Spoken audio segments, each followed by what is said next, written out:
Ooh, it's freaking dark in here.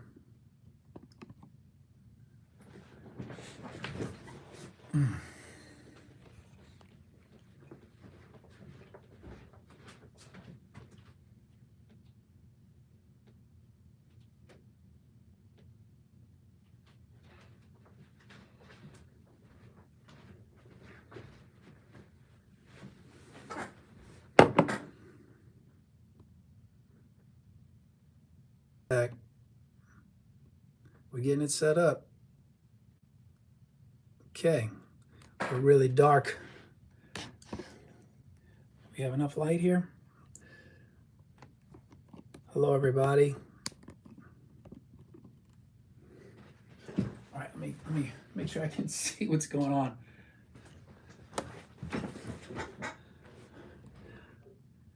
How y'all doing? Thanks for joining. Thanks for checking out the movie.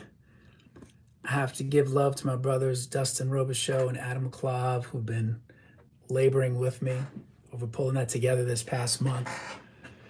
Running through the streets of New Orleans and figuring things out. So it's been a long time coming. I've been chipping away at this album for a while now. And, you know, honestly, the part that held it up is I knew it was going to come down to, I mean, doing the music part was easy, getting that done. Putting it out and having a window of time to where I could just build some videos and some visuals, that's the time demand of the whole thing. And an important part of helping to communicate what I wanted to say through this record anyway. So big shout out to Dustin and Adam to help me pull that off. And thank you guys for checking it out. Man, Mutemath, back in the day, we did this thing, this listening party for one of our records. I don't know if any of y'all were at that. I'm seeing some familiar names here, where we did a tour bus and we just went around the whole country. And one of us would show up in the city and we'd play our new record, Armistice, for everybody. It was a little listening station we built in the bus. Everyone had headphones.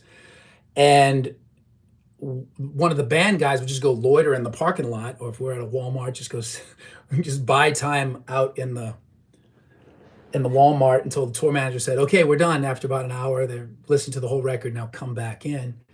And just open up the door and there's 20 of you guys crammed in our bus. And it's like, so what'd you think of the record? And it was very, I don't know, was it comfortable? I don't know if that was it's always a little strange when now we're confronted with, okay, so you listen, now what? Now what do we do? Well, thank you. And it was a long time coming. I've been chipping away, obviously, like I was saying. I'm going to read some questions that were coming in. Man, I'm getting old, guys. Did y'all realize that? Seeing that video, man, it's so painfully clear. Look at this. I can't even do one of these anymore without seeing. I got to read it. What this is the new face of Paul Meany right here. Which is decaying. Whew. See what's going on. My God, I'm hanging on for dear life. I had such a great time actually pulling this together. There were some moments as we're in the final stretch and just pulling videos together and just trying to get all this together where it's like, my mind is telling me, man, I'm too old for this shit. What am I doing? And then at the same moment, something in my soul would rise up and go, shut up, dude. You're built for this shit. This is fun. Love it. Fucking suck it up, man. Lip sync. What are you doing? I have a question. Obviously, one of the main questions coming. Any chance of a tour? There's no plan at this point to do any live shows. I had this 1 month of time, September. Obviously, Breach just came out. Super proud of that, and that's been going really well. Thank you guys, everyone who's been supporting that. It's such a great moment for 21 Pilots right now. I feel honored to be a part of that. And so there was a little pocket of time after Breach, and I'm getting ready to go in the studio with another band I'm really excited about right now, Dead Poet Society. And so I had this window of time to put this album out, so I went ahead and seized the moment. And I'm playing it by ear. If there becomes any opportunities for shows, I'm not shutting it down, but I'm not pursuing it right now. I'm getting back to my day job, which I really love, of working with young artists and producing records. Which one thing I'll just go ahead and say right now, I've rebranded Voytech Records, which was the Mutemath label that we started back in 2016. I've turned it to Voytech Records, which is just, it's the same word, just the English pronunciation. I've just flipped it a little bit and rebranding it to where I'm putting out my new solo music through this label. It's also where Mutemath Legacy stuff will live. And so I'm launching that. And one of the big things that I hope to do in the next chapter uh, is work with new artists and sign them and develop. And it's really, Voytech Records is going to really be about creating a platform and an opportunity for the next generation of artists. And I've had such a great time since I've been thrown into the producer gig for the past 8 years. Um, Absolutely love it. And I think this next chapter is for me to dig in more with artists, young artists that I really connect with. Um, and they're more at newbie stages.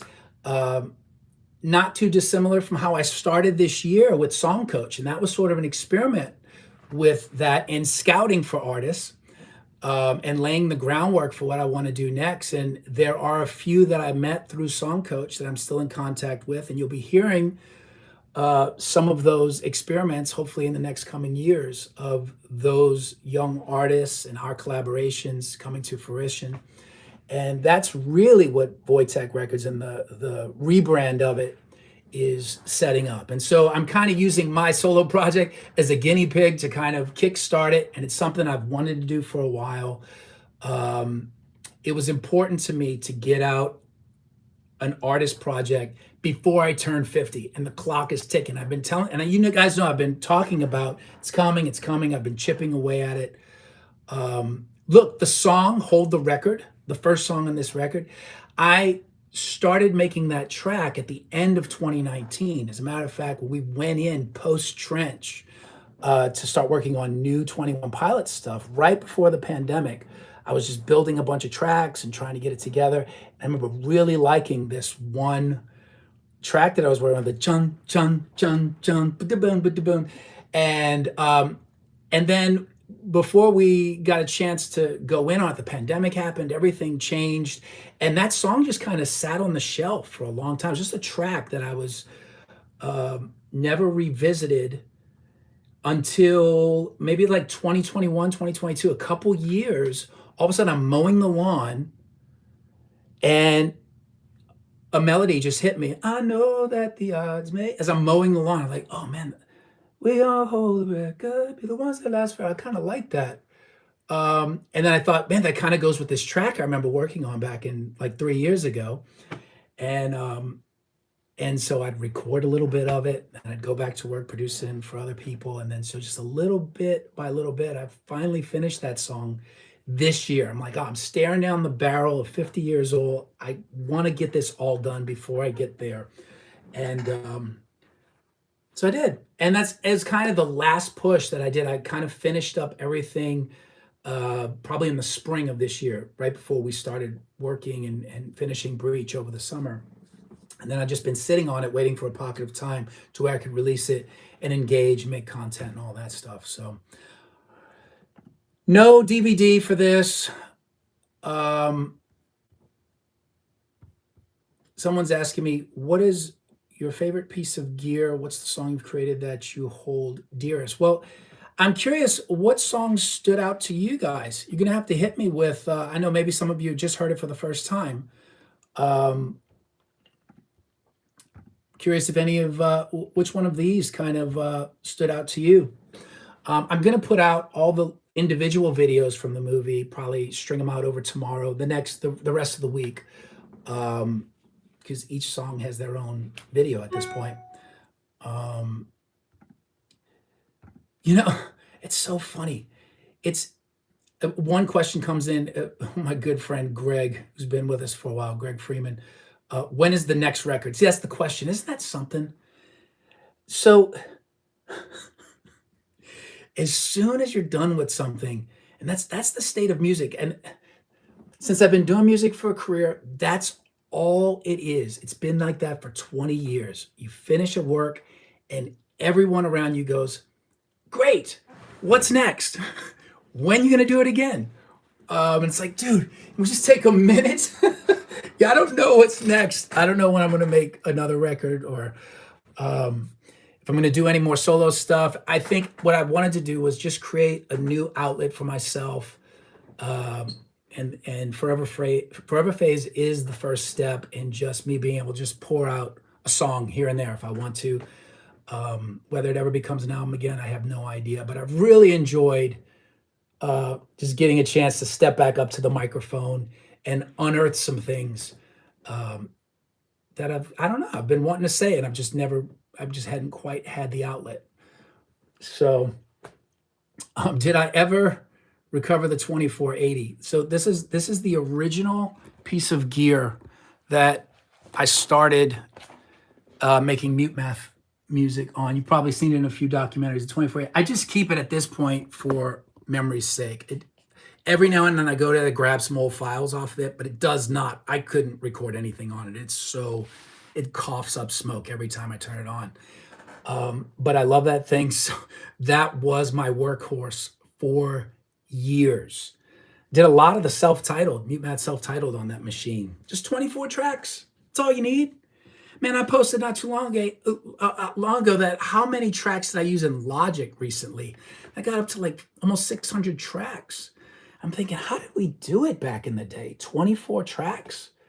It was also like sobering when I was looking at some of this footage. I just discovered the footage from 1998 when we were recording in that studio, and all we had was a tape machine. It's 24 tracks on tape. And we didn't know any tricks. We were trying to just figure out how to make music through like professional gear and capture it on this tape machine that we had 24 tracks for the first time. We had only played with like 4 tracks or maybe an 8 track at that point. And, there's takes of us just trying to sing it down, and we missed one note. And it's like, I got to do it again. Start me over. And you got to re-sing the whole thing to just because you messed up on one note. We didn't even know how to punch in, or we had to punch in where there were breaks. But it was like, there's no undo. There was no fixing. It was just, you got to just erase it over and do it again until you get a performance you liked. It's like, man, trying to remember recording like that. But it was so much fun. It was so exciting. And remembering that it was possible. So I don't know. I guess if I was forced and 600 tracks were taken away from me, I probably could make something on that. You know what I want to do? I want to try to make a record on BandLab. I don't know if anyone's ever messed with that before. When you think about the barrier to entry for what it's become now for young musicians, that you can literally just make records that sound great on your iPhone. You can do it. It's all right there. All the apps, all the sounds. It just takes creativity. Blows my mind what the tools we have now to be able to make music.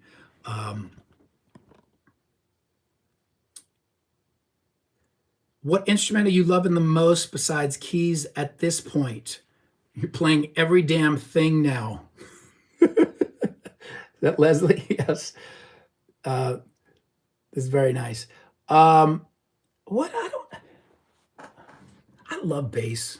That's just, it's the funnest thing to play for me. I think what I've noticed is singers particularly really enjoy bass because there is just something really freeing about when you get to compel the groove, but it's one note at a time. You're singing with a bass guitar and you can form the harmonies of everything. So it's kind of like a singer's delight instrument.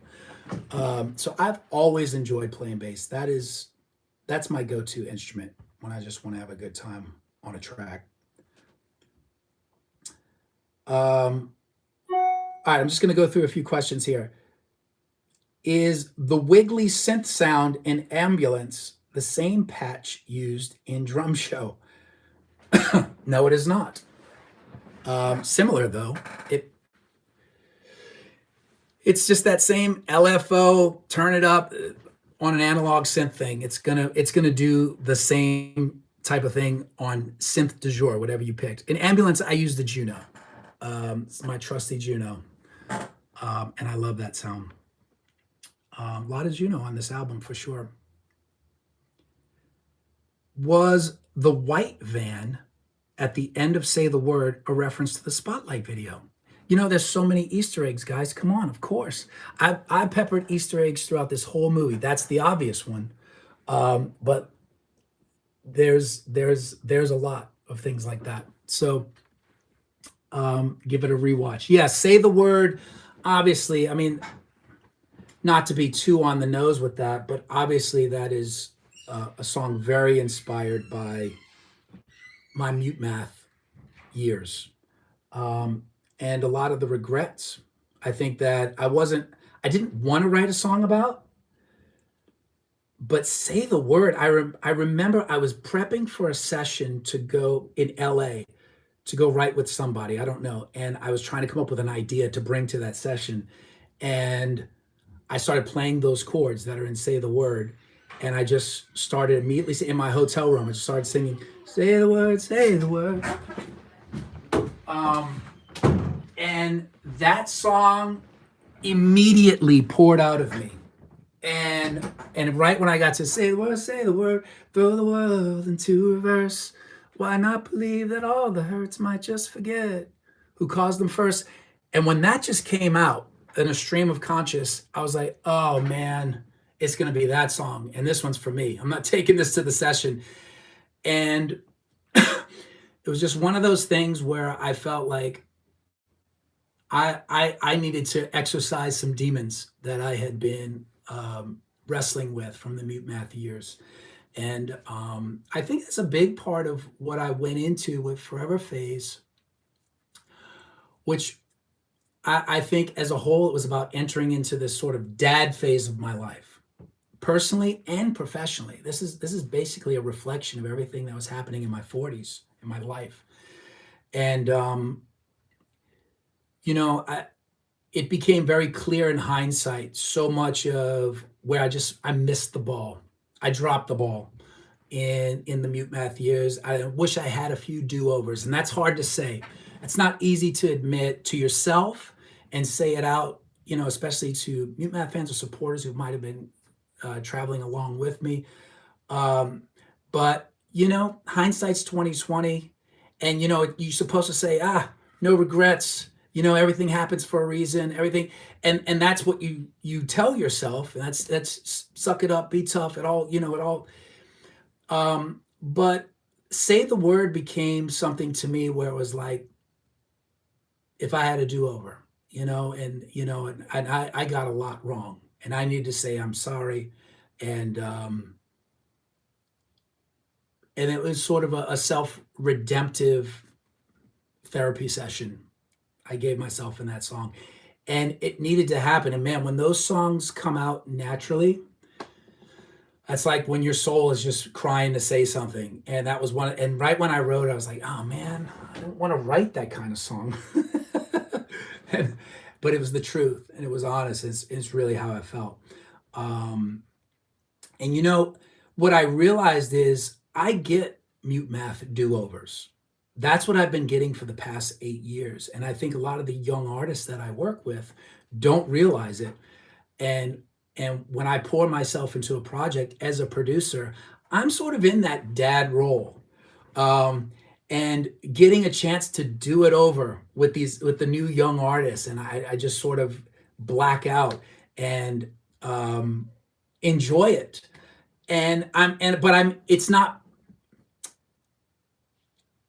I'm not the main character anymore. And that's a big part of being a dad. You realize you're not the main character. When you have a kid, everything you do is about that kid, right? Your decisions that you're making, how you're framing your life. It's to set that kid up for ultimate, hopefully go past where you were able to be. You want them to do better than you. And the parallel was happening professionally for me too.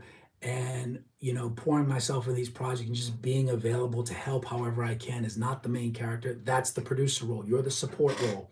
I'm not the dude with the microphone anymore. I'm not the It's not about me anymore. It's about them. It's about them succeeding past places and making music that, man, I only dreamed of ever getting to make. And getting to work with young artists like that, that's been sort of the do-over that has been so fulfilling for me these past 8 years. And a big part of what's fueling me starting this new artist development label venture where I'm looking for these new young artists that I can really help. Uh, yeah, I think more than just just a producer guy that's hired by the label to come in and do the job, but there's some to really align with the vision and try to see how far we can take it and build it.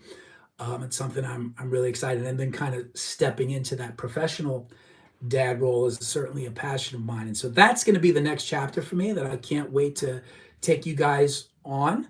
And I'm still going to be putting out music. And what I realize is Forever Phase was me stepping up to the microphone, because when you're the artist, you're the main character, right? That's what you have to be. You've got something to say, you've got something to deliver. But Forever Phase was me. Was talking about what it feels like to not be the main character, and enjoy that and find fulfillment in it. What's up? What are you laughing at? Speaking of the main character, You're why don't you talking come? about being the main character. I am, which I'm not, which you are. Oh, main character energy. Why are you busting my balls? Because that's embarrassing. You see, this is it. This is what happens. I love it. I love it. She's taking over. All right. I love you too. Okay. She's letting me know. She's letting me know when I need to shut up. Yeah. It's a good time. I've got a teenage daughter now. It's wonderful. I love you too. It's wonderful. I'm having such a great time. All right, back to the questions. I don't even know what I was saying. She's like, Dad, don't say the words main character. That's not you. Not a good look.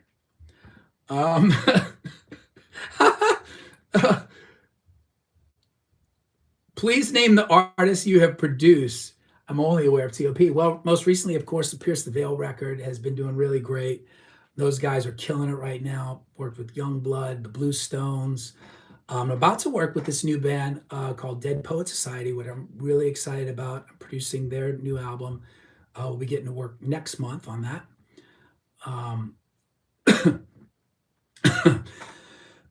Excuse me. Will you ever consider giving online classes in music production? I don't know. Maybe. I can tell you what I'm more interested in is learning by osmosis. And that's what I did as an artist. No one taught me how to produce. I did work that got me into rooms with people that I could absorb their skill sets and just learned from all the producers that produced my records.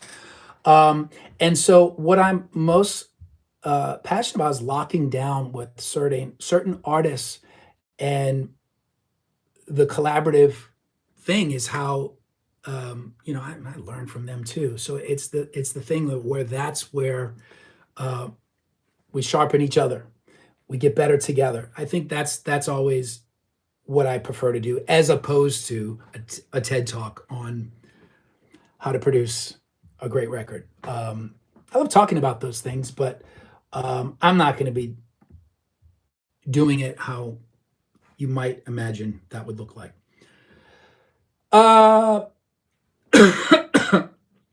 After that strike of inspiration, is there a make or break moment where you can tell if an idea is worthy of finishing?